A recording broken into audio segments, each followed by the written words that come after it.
Hello, this is Pam. I'm a Stampin' Up! Independent demonstrator, and today I have a box project for you that uses the new gift box punch board that came out in the holiday catalog. This is the little box that I'll be making with that. This is my prototype box. The one I'm going to make today will not use that closure because I just can't seem to get that closure to work. It does come in the punch board there. It makes a slot. But I always wreck the cardboard or the cardstock, so I'm going to close it a little bit differently. But this is the size of the box that it'll make. It's real thin. And it'll hold real small treats, maybe like the fun size candies. Or my favorite, the big peppermint patty will fit in there. But I'm going to use a different color. I'm going to make one for Halloween.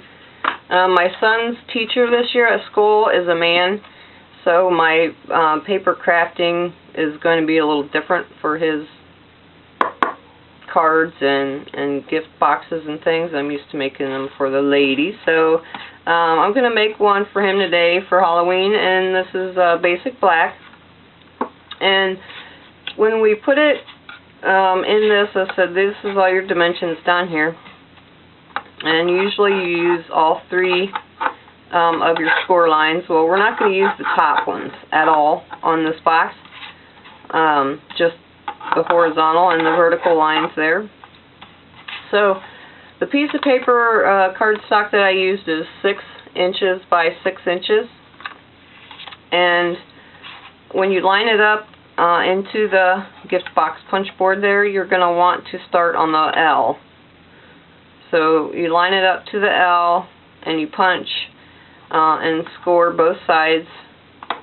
I've already started doing this one, but you go all the way around. So it'd be like start at the L, punch, score, turn it, put it to the L, punch, score, turn it to the L, punch, and score. And then I left one here for me to do so you can kind of get an idea. Punch it down there. I'm trying to do it upside down without wrecking it. And score on each line all the way across. So then that creates your box template. The one we're going to use. I said we're not going to use those at all. And you don't have to flip it or anything. That's it. Now, for the edges of them, I said I'm not going to use the slot closure on this one because honestly I don't like it. I don't like how it... I always wreck my paper. So, to do something with the edges, I'm going to round them off using the envelope punch board. Corner rounder. Now if you have the handheld corner rounder, you can use that too. I don't have that one. I only have this one for the time being, so it works fine. So we'll get that out of the way. And then that is what your box looks like. Now if you look at it, it does kind of look funny right at the moment because these ones has, like, you can see one square and then the notch, and then this has like a notch over here. That's not going to matter. And same with this one. It looks a little funny. When we get to trimming these pieces out, it'll look all the same. But to start, I go ahead and fold and burnish the score lines on all of them before we start trimming those pieces out. There's been some debate on the gift box punch board compared to the envelope punch board, which is hugely popular, the envelope punch board. They both do similar things, and when I did this box, I did do it on the gift box punch board because I wanted, you know, something else to make with it than what is intended for. But I put it onto the envelope punch board, and you can actually make it on it too. The measure, of course, you know, the envelope punch board has measurements on there. But yes, there's been debate on the gift box punch board compared to the envelope punch board. Being the crafty one that I am, I have to have both. But it's all opinion. I mean, you can use the envelope punch board, makes similar boxes to the ones the gift box punch board does, but it doesn't make every one, so I would say just get them both. Or if you have a crafty friend that doesn't want to figure out all those dimensions, why, that would be a perfect gift. Okay, now to trim these off, I said this one has a square with a piece going this way. This one has a square with a piece going this direction. So what you want to do is trim off that odd-shaped piece there. Cut all the way down to the inside score line. And then you want to take this piece and just cut that funny one off. That funny shape there. We're not going to need that. And you do that on all four sides. So just turn it, cut all the way down, and then cut that off. Because you have to have some kind of tabs. So when we go to glue it together, each little corner is going to have their own tabs. And it doesn't matter that they're not going the same direction, inward. As long as you have 4 of them on there, that's fine.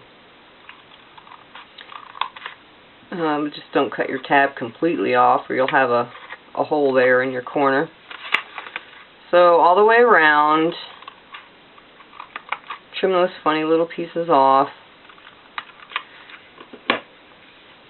So then you'll have 4 tabs. Like I said, they'll go in opposite directions, but that's quite alright. So when we get those glued up, like that, and then you fold your top pieces over like that. And I said I'll show you how I do, how I'm going to close this one up. And each side of your, as you can see, this one's kind of rounded, and then that one's squared off. If you're particular about that, you can kind of just take your scissors and trim off that so it's not as sharp. But honestly, you're not going to pay attention to it that much, that it's square and one's rounded. But like I said, just take your scissors and trim those off if you want them rounded. I think I got them all on that mountain. Just to make them a little bit more the same.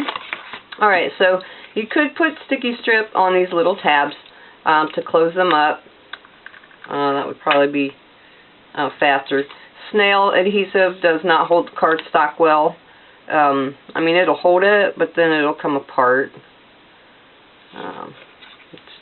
The cardstock is just too heavy.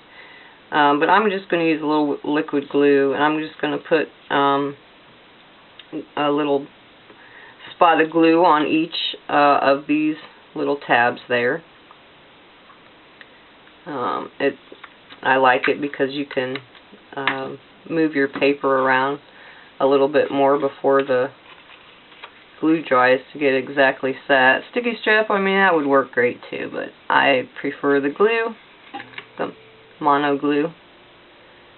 So put your corners together and line up your edges, and you can just pinch that for just a second until that that liquid glue holds, because these tabs are small.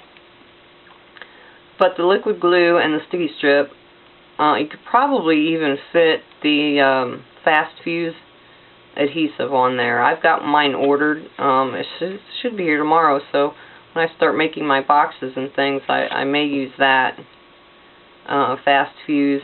It's very sticky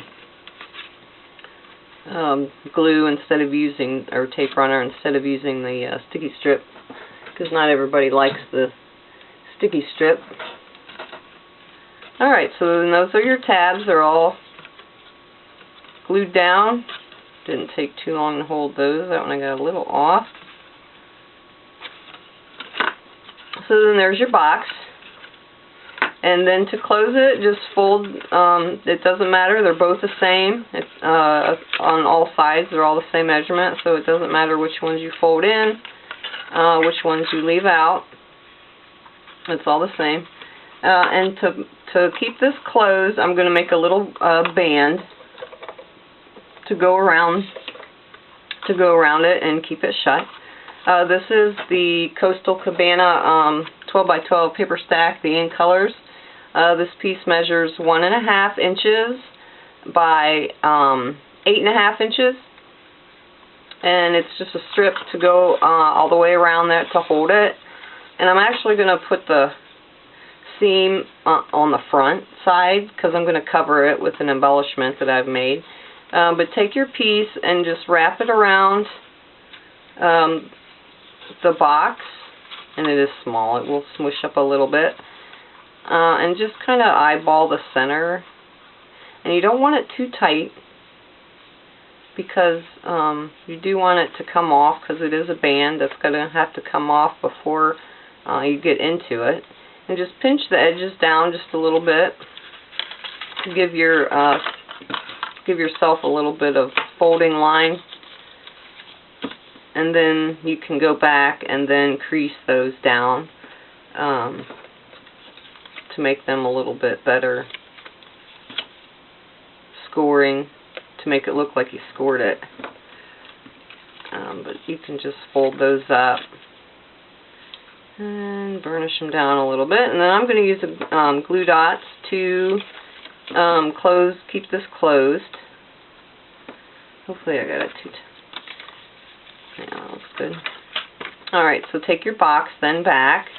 That's it. Put the closure on the front because we're going to cover that up with an embellishment. Yeah, that works good. And 2 glue dots I think will be good to close that. So our paper is a little wider. So stick that one down. And maybe even 3. You could probably get away with 2, but I want to make sure it stays on there. 3 glue dots on that. Put your paper back around. And don't glue it to your flap. Make sure your flap is out of the way. And put that down. Let's see if that's enough to get it on off. That's perfect. You can slide it off and then push down those glue dots to make sure they hold real well. And then put that back through your band there. Get it caught under the other paper. Alright, I'll try it this direction. Oh, I had it that way. It really does go on there easier than what I'm trying to show you how. What am I caught up? I'm calling something. Caught on that. Alright, well then flip it around if it wants to be difficult for you. There we go. I knew it was on there once.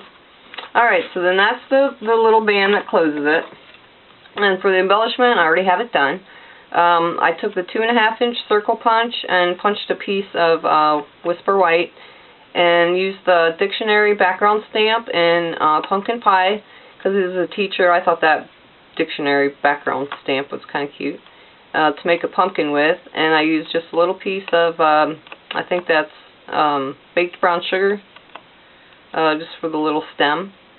The sentiment comes from the Teeny Tiny Wishes stamp set that I stamped in the Memento black ink. Punched it with the word window punch, and then the label behind it's the modern label punch, and it's punched in the coordinating Coastal Cabana cardstock. And I'm going to put that, I think I'm going to put it with dimensionals on top of that, and it'll cover that seam pretty good. And it's big enough embellishment so there's not too much of the box. I kind of like to have a big embellishment when you have the box with not a lot of extra paper or other embellishments on there. So put one at the top and one at the bottom.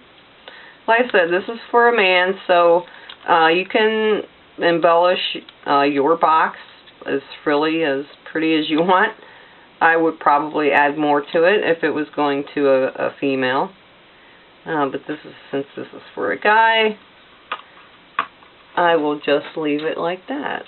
So center that up. Push that down. Get your dimensionals to stick on there. And I see, as I'm trying to get my band on there, I've smashed my box down a little bit. So then that's the band. They just slide that off, get their candy or their treats out of there, whatever you decide to put in there. And that just finishes the box. I think that would be good, as long as I can give my son to give it to his teacher. The girls he didn't have any problem giving the gifts to. But I hope you like that project with using the Stampin' Up! Gift box punch board. It's a different idea other than what is listed on there to make with it. As you can see, it's real thin. It's a real small little box. So if you'd like to see more Stampin' Up! Projects, please visit my blog. It is wearestampers.blogspot.com. Thanks for watching today. Bye.